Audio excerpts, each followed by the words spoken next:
$7 अरब package की मंजूरी के बाद IMF का पाकिस्तान को फौरी तौर पर तकरीबन $1 अरब की किस्त जारी करने का ऐलान। एग्जीक्यूटिव बोर्ड इजलास के एलामी में कहा गया है कि पाकिस्तान की कमजोरियां और मसाइल बदस्तूर संगीन हैं। टैक्स बेस तंग होने से मालियाती पायदारी, समाजी और तरक्याती अखराजात पूरा करना मुश्किल है। पाकिस्तान ने इक्तसादी इस्तेहकाम की बहाली के लिए अहम इक़दाम किए।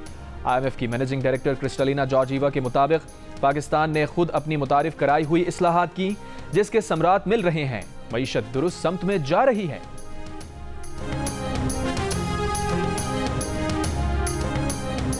IMF प्रोग्राम कामयाब बनाने के लिए एक समत में तेजी से आगे बढ़ना होगा। बास कड़े फैसले मुल्क के मफाद में बजट के वक्त भी किए। वजीर आजम की MD IMF से मुलाकात के बाद गुफ्तगू। वजीर आजम शहबाज शरीफ की वर्ल्ड बैंक के सदर अजय बंगा से भी मुलाकात। सदर वर्ल्ड बैंक ने कहा, हम मुल्क की तरक्की के पार्टनर्स हैं। पाकिस्तान की मैक्रो इकनॉमिक इस्लाहात काबिल तारीफ हैं।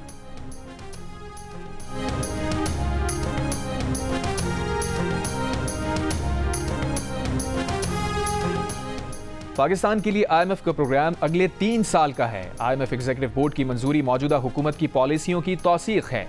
वफाकी वजीर खजाना मोहम्मद औरंगजेब की न्यूयॉर्क में जियो न्यूज से गुफ्तगू। कहा, महंगाई कम, शरह सूद भी नीचे आ रही है, करेंसी मुस्तहकम है, ज़र मुबादला के ज़खायर बढ़ गए हैं। IMF का यह आखिरी प्रोग्राम बनाना है तो ढांचा जाती इस्लाहात करना होंगी।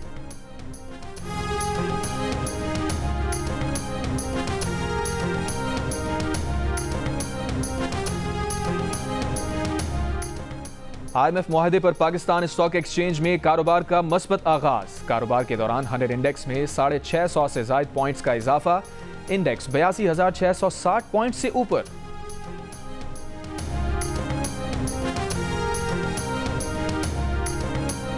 फ्रांस और अमेरिका की हिजबुल्लाह और इसराइल में जंगबंदी की तजवीज़। अमरीकी हुकाम के मुताबिक हिजबुल्लाह और इसराइल की तरफ से आज फैसले का इम्कान है। लबनान पर बुध को इसराइली हमलों में 72 अफराद जाँ बहक हुए। 3 रोज में जाँ बहक अफराद की तादाद 650 से जायद हो गई। लबनान इसराइल तनाज़े पर इत्तफाक राय के लिए फ्रांस की तरफ से बुलवाया गया सलामती कौंसिल का इजलास बेनतीजा खत्म।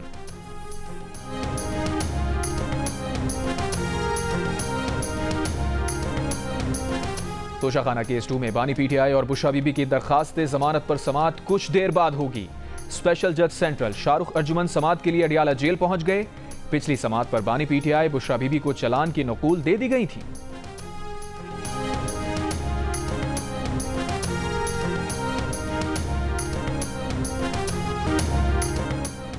जमीयत उलमा इस्लाम फे के सरबराह मौलाना फजलुर रहमान ने कहा है, ख्वाहिश है आईनी तरमीम इत्तफाक राय से मंजूर हो। आईनी अदालत के क़याम के हक में है, किसी शख्स के लिए तरमीम के हक में नहीं। सीनियर सहाफ़ियों से गुफ्तगू में मौलाना फजलुर रहमान का कहना था, चाहते हैं मफादात से बालातर होकर वसी तर कौमी मफाद में तरमीम हो। एक्सटेंशन मफादात की बुनियाद पर नहीं, ज़रूरत की बुनियाद पर होनी चाहिए। बानी PTI का कहना है कि अगले चीफ जस्टिस की तकर्री का ऐलान जल्द किया जाए। जस्टिस मंसूर अली शाह की मुकम्मल हिमायत करते हैं। आईनी अदालत का मकसद सुप्रीम कोर्ट के चीफ जस्टिस की पावर ख़त्म करना है। हुकूमत अदलिया को तबाह पर लगी हुई है। इलेक्शन फ्रॉड को कवर करने के लिए उनको अपने जजेस चाहिए। अडियाला जेल में सहाफ़ियों से गुफ्तगू में बानी PTI ने कहा, हमें कोई जलसा नहीं करने दिया जा रहा। रावलपिंडी में जलसे की इजाज़त नहीं दी गई तो एहतजाज करेंगे।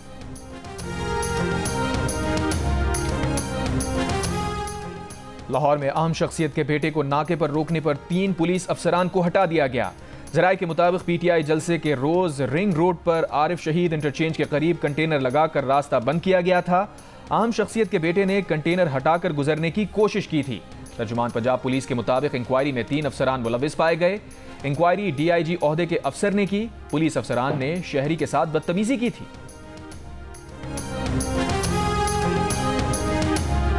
गिरफ्तारी का हुक्म। वज़ीर खुराक खैबर पख्तूनख्वा ज़ाहिर शातुरो ने वफाकी वज़ीर अमीर मकाम को कानूनी नोटिस भेज दिया। नोटिस में कहा गया है कि अमीर मकाम ने 3 अगस्त की प्रेस कॉन्फ्रेंस में बेबुनियाद इल्ज़ामात लगाए। बेबुनियाद इल्ज़ामात से मेरी साख को नुकसान पहुंचाया गया। अमीर मकाम 14 रोज के अंदर माफ़ी मांगे, वरना हर्जाना अदा करने और कानूनी कार्रवाई के लिए तैयार रहें। माफ़ी मांगने की सूरत में 5 करोड़ रुपए हर्जाना अदा किया जाए।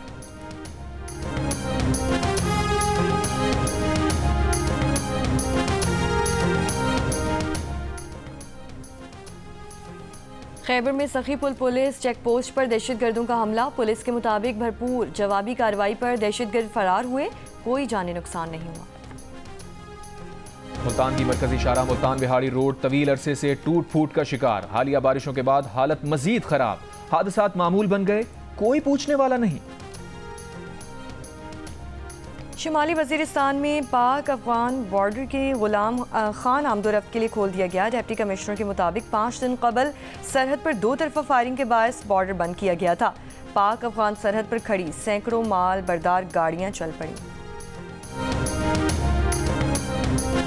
वज़ीर आज़म शहबाज शरीफ की सेक्रेटरी जनरल एंटोनियो गुटेरेस से मुलाकात। मसला कश्मीर पर पाकिस्तान की तशवीश से आगाह किया। वज़ीर आज़म की फ़लस्तीनियों के खिलाफ इसराइल की नस्लकुशी की मुहिम की शदीद मजम्मत। इसराइल के एहतसाब का मुतालबा। वज़ीर आज़म शहबाज शरीफ की ईरान के सदर मसूद पेज़ेश्कियान से न्यूयॉर्क में मुलाकात। इक़्तिसादी और तिजारती ताउन बढ़ाने के लिए मुश्तरका वर्किंग ग्रुप बनाने पर इत्तफाक। गैस पाइपलाइन प्रोजेक्ट में हायल रुकावटें दूर करने के लिए वर्किंग ग्रुप पर भी इत्तफाक। वज़ीर आज़म की फ़लस्तीन के सदर महमूद अब्बास से भी मुलाकात।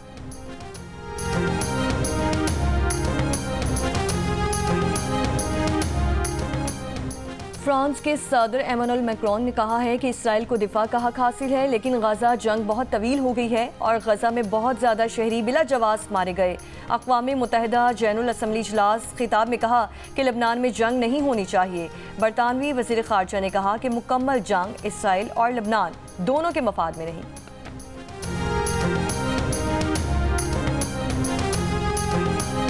सऊदी वज़ीर ख़ारजा फैसल बिन फरहान का सलामती कौंसिल में जामे इस्लाहात की ज़रूरत पर जोर। G20 वज़राए ख़ारजा इजलास में कहा कि जंगें और सियासी तनाज़ात अमन व सलामती की कोशिशों को सैबोताज करते हैं। ख़ित्ते में बढ़ते बहरानों से निमटने के लिए जामे इस्लाहात ज़रूरी हैं। ईरान के सुप्रीम लीडर आयतुल्लाह ख़ामनेई ने कहा है कि फ़लस्तीन और लेबनान में इसराइली जंग की पुष्टपनाही अमरीका कर रहा है। हिज़्बुल्लाह को नुकसान पहुंचा है, मगर इसराइल इसे घुटने टेकने पर मजबूर नहीं कर सकता। जंग इसराइल नहीं, मुज़ाहमती क़ुव्वतें ही जीतेंगी। मक़बूज़ा कश्मीर में नाम निहाद रियासती इंतख़ाबात का दूसरा मरहला। 6 अज़ला की 26 नशिस्तों पर पोलिंग। काबिज़ फोर्सेस की भारी नफरी तैनात। ड्रोन्स के जरिए भी निगरानी। इंतखाबी मुशाहिदे के नाम पर मोदी हुकूमत ने मनपसंद गैर मुल्की सिफारतकारों को बुला लिया। साबिक़ वज़ीर आला उमर अब्दुल्ला बोले, एक तरफ मोदी हुकूमत गैर मुल्की हुकूमतों के कश्मीर से मुताल्लिक़ बयानात पर उसे अंदरूनी मामला करार देती है, दूसरी तरफ मनपसंद मुबस्सिरीन बुला लेती है। राहुल गांधी की भी वार्निंग। कहा, इंतखाबात के फ़ौरन बाद जम्मू कश्मीर का रियासती दर्जा बहाल ना किया गया तो अपोजिशन इत्तेहाद का पार्लियामेंट के साथ सड़कों पर भी सख्त एहतजाज होगा।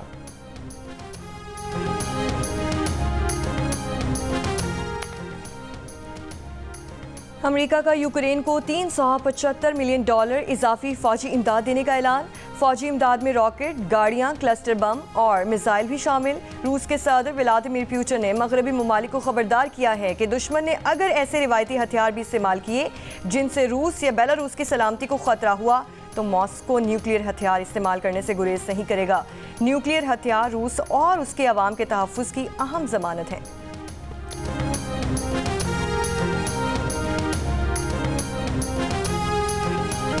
पाकिस्तान और चीन के इश्तराक से बनाए गए JF-17C लड़ाका तैयारे आज़रबाईजान के फौजी बेड़े में शामिल। सदर इल्हाम अलीयोफ ने बाकू में हैदर अलीयोफ एयरपोर्ट पर पाकिस्तानी फौजी हुक्काम के हमरा JF-17C लड़ाका तैयारे की महारत का मुशाहिदा किया। कराची आर्ट्स काउंसिल में आलमी सकाफती मेला आज शुरू होगा, 30 अक्टूबर तक जारी रहेगा। 40 से ज़ायद ममालिक के 450 से ज़ायद फनकार शरीक होंगे। 150 से ज़ायद परफॉर्मेंसेज होंगी। फेस्टिवल का इफ्तिताह वज़ीर आला सिंध मुराद अली शाह और गवर्नर सिंध कामरान खान तिसोरी करेंगे। गवर्नर सिंध कामरान तिसोरी से आर्ट्स काउंसिल पाकिस्तान कराची के सदर अहमद शाह की मुलाकात। गवर्नर सिंध ने कहा, कराची में मेगा इवेंट का इनेकाद खुशाइंद है। इस मेगा इवेंट से आलमी सतह पर पाकिस्तान का सॉफ्ट इमेज उभरेगा। मेला जियो नेटवर्क और आर्ट्स काउंसिल की मुश्तरका पेशकश है।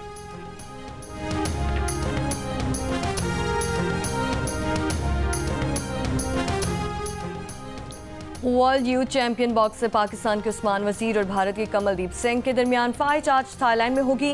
पाकिस्तान के नामवर बॉक्सर ने मुल्क के अवाम से उन्हें सपोर्ट करने की दरख्वास्त की है। उस्मान वजीर और कमलदीप सिंह के दरमियान मुकाबला जियो सुपर से बराह रास्त नशर किया जाएगा।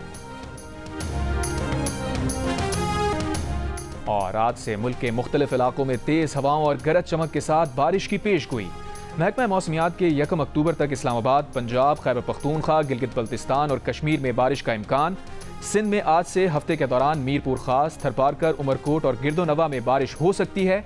कराची में आज से गर्मी बढ़ने की तवक्का, दर्जा हरारत 36 डिग्री सेंटीग्रेड तक जा सकता है।